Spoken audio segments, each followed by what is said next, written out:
Well, we are close to the end of our year, and we've been using this book, Living the Science of Mind, the whole year to guide us through our topics because we're celebrating 100 years of our teaching, The Science of Mind.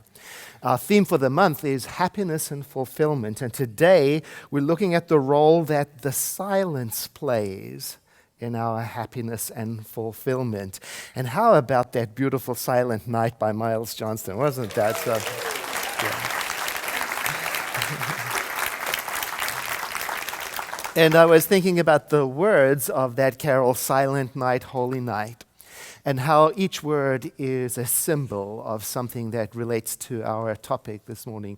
Silent is not the absence of noise and disturbance and sounds. Silent means something else. It means peaceful, watchful, present, not moving.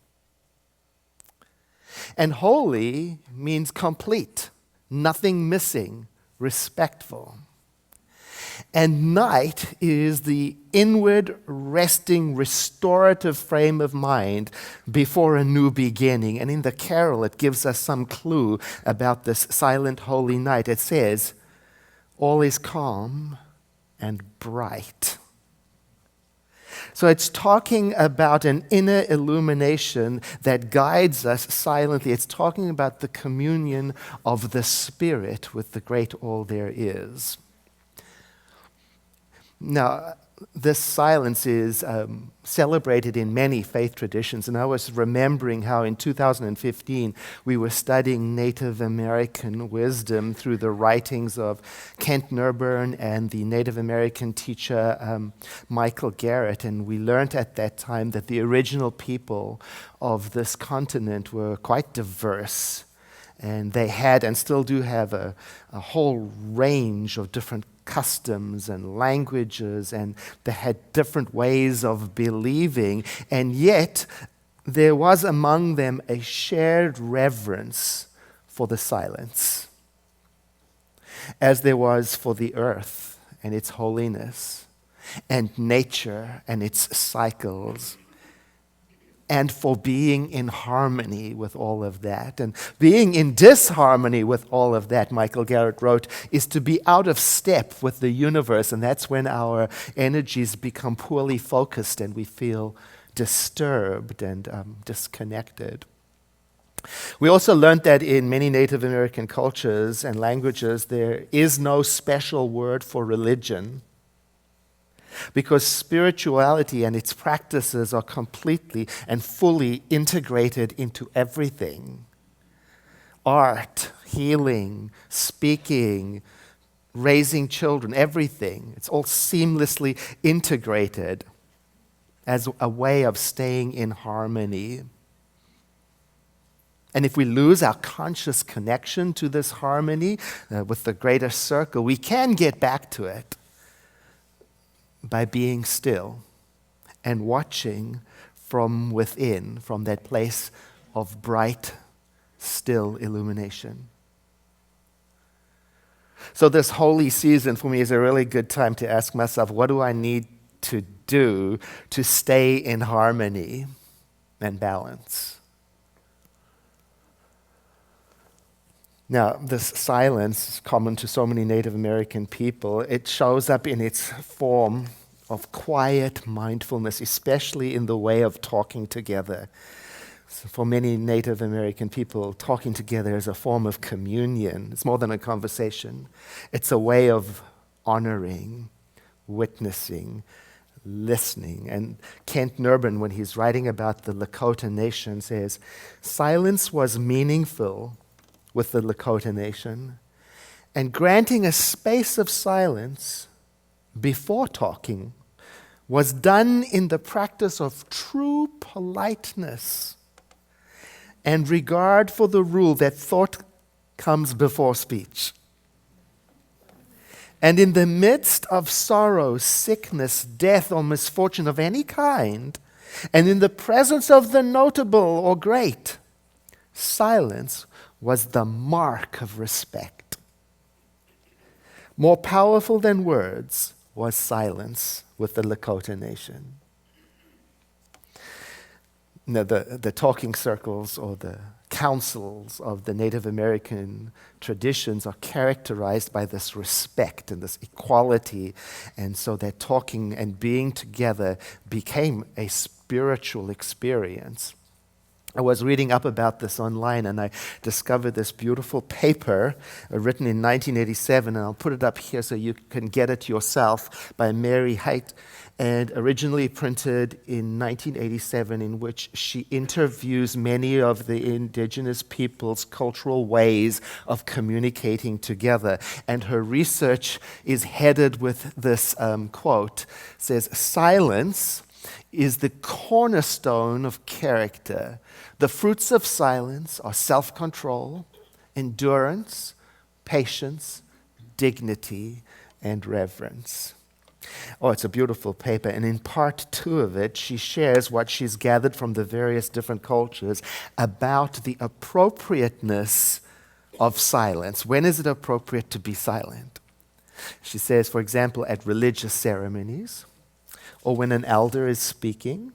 And it's also appropriate to be silent in an unfamiliar situation, or when you are with strangers that you don't know yet, and it's based on an unwillingness to disturb the harmony of a group of people who are unfamiliar to you, by thrusting your presence upon them.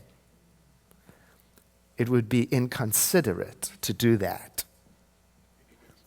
It's also appropriate to pause frequently and at length in conversation, and sometimes listeners will indicate with a nod or a murmur that they are still listening when the speaker pauses because they know the speaker's not finished yet. Pauses in conversation are used for emphasis and spaciousness, and these pauses do not mean that the person has finished speaking at all. And it's also appropriate to be silent when someone is angry, out of control, or overcome with something, say, like grief. It's also appropriate to be silent when visiting someone and not to say too much and to just be there to enjoy their company. Oh, that's beautiful.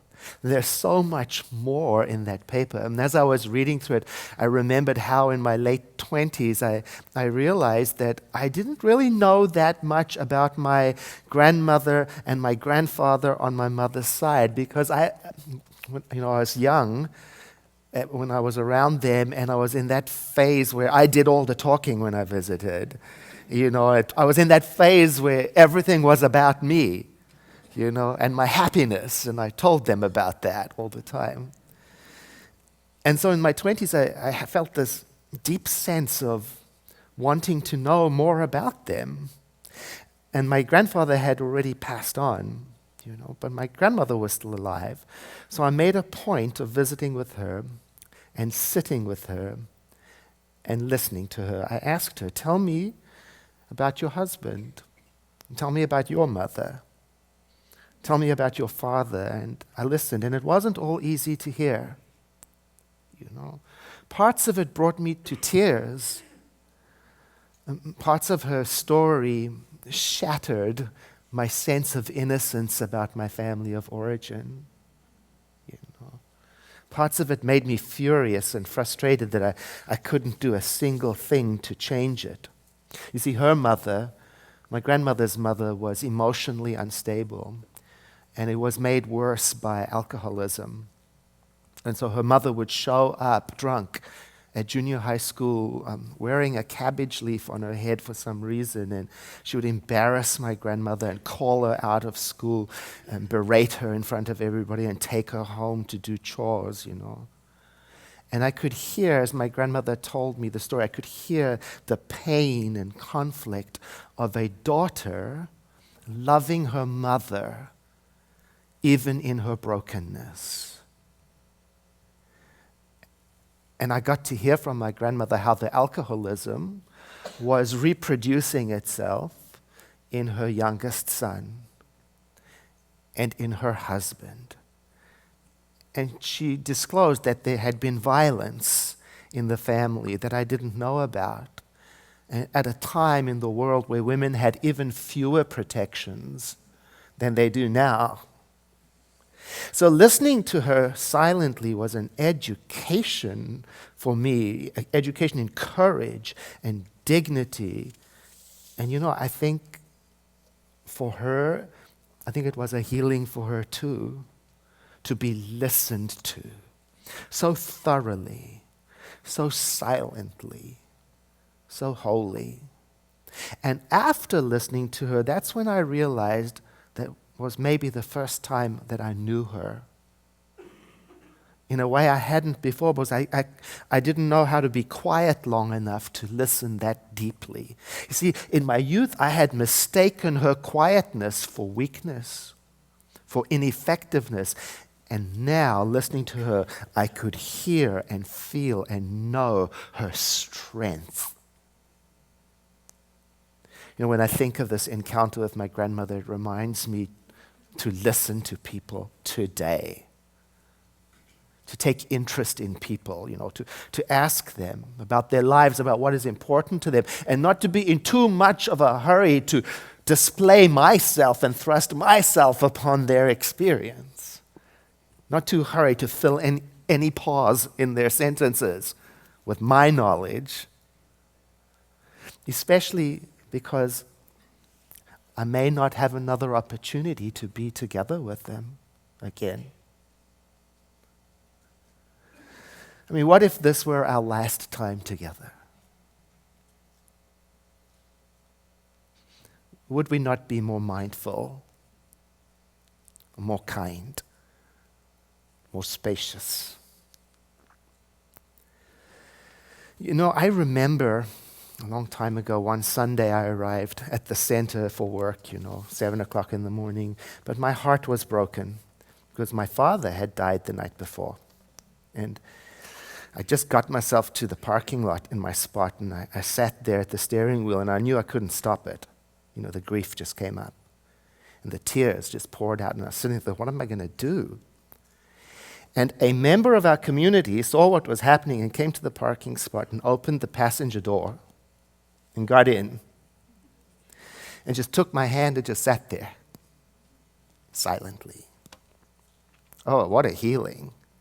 My silence was being witnessed silently. She didn't ask for an explanation. She didn't try to pep me up. She said, you got to get it together, buddy. She just sat there and created this space for a tremendous healing to take place. And there was that moment that made it possible for me to get it together. I've never forgotten that. It reminds me of a poem by Rumi, the words of which go, listen, clam up your mouth, and be silent like an oyster shell, for that tongue of yours is the enemy of the soul, my friend. When the lips are silent, the heart has hundreds of tongues. With this holy season of silent nights, I'm considering the silence something to restore me. Kevin was reminding me that this whole world is geared up to keep us busy, active, almost as if it's designed to stop us from realizing that we're creatures with needs. Like a houseplant that needs sun and water. We as spiritual beings, not only do we need sun and water, but we need silence. And because of the way of things, that silence has to be a conscious choice. How am I going to access the silence? This season, I've got to make a choice.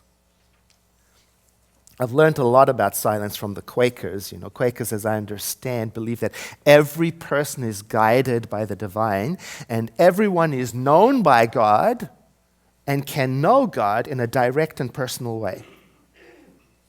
And they are guided by that relationship. And so they have many words for the divine: God, the light within, Christ, seed, inward teacher, whole bunches of them.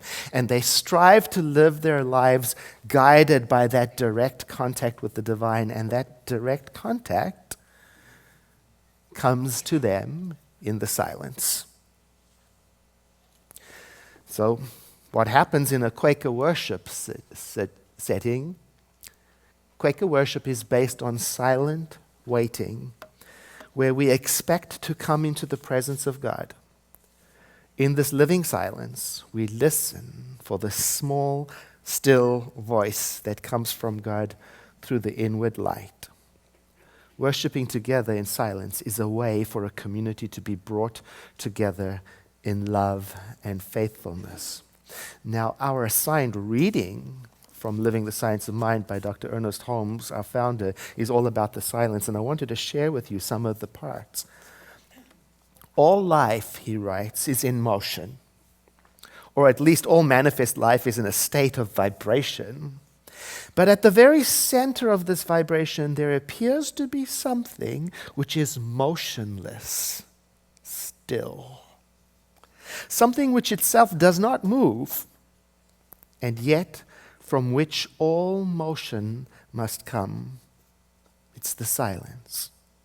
Now, going into the silence does not mean that our mental or physical activity is obliterated, otherwise we would disappear. And we are not trying to discover how to be less of ourselves. We are trying to discover how to bring more of ourselves into expression.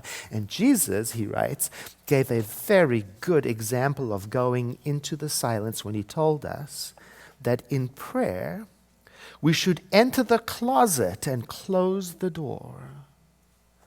It is evident that he was not referring to a real closet.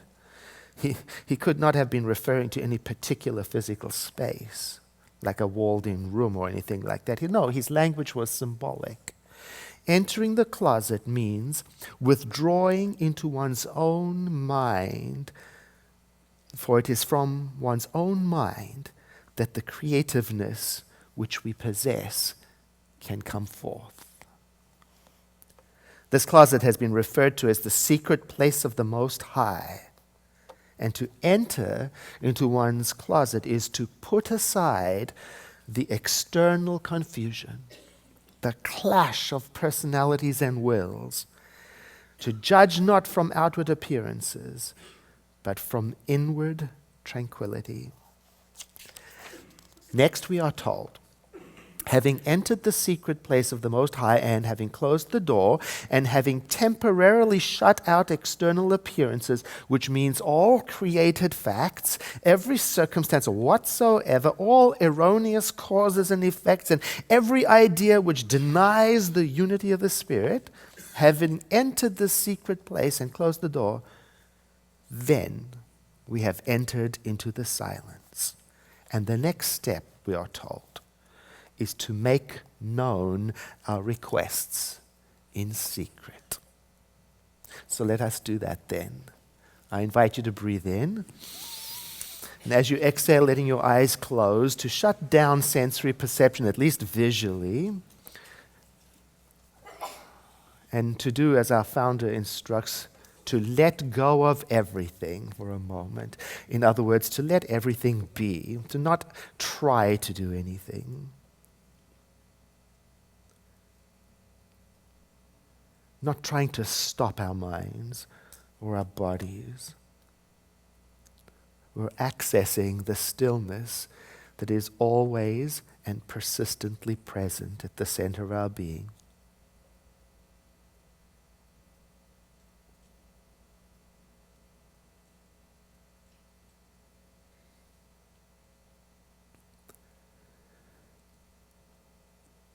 And then in this quietness, we let our request form. It might be a wish for your life, a vision for your family, or an idea for the world.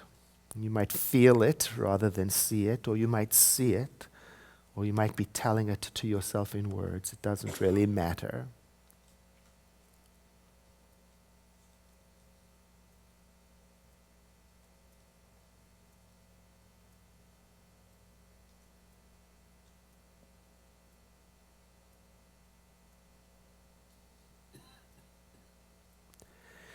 And then we have been instructed then to move into gratitude, to rejoice in this time of contemplation together, in the unity of spirit, in each other, and to rejoice in the pervasive presence of the living Spirit.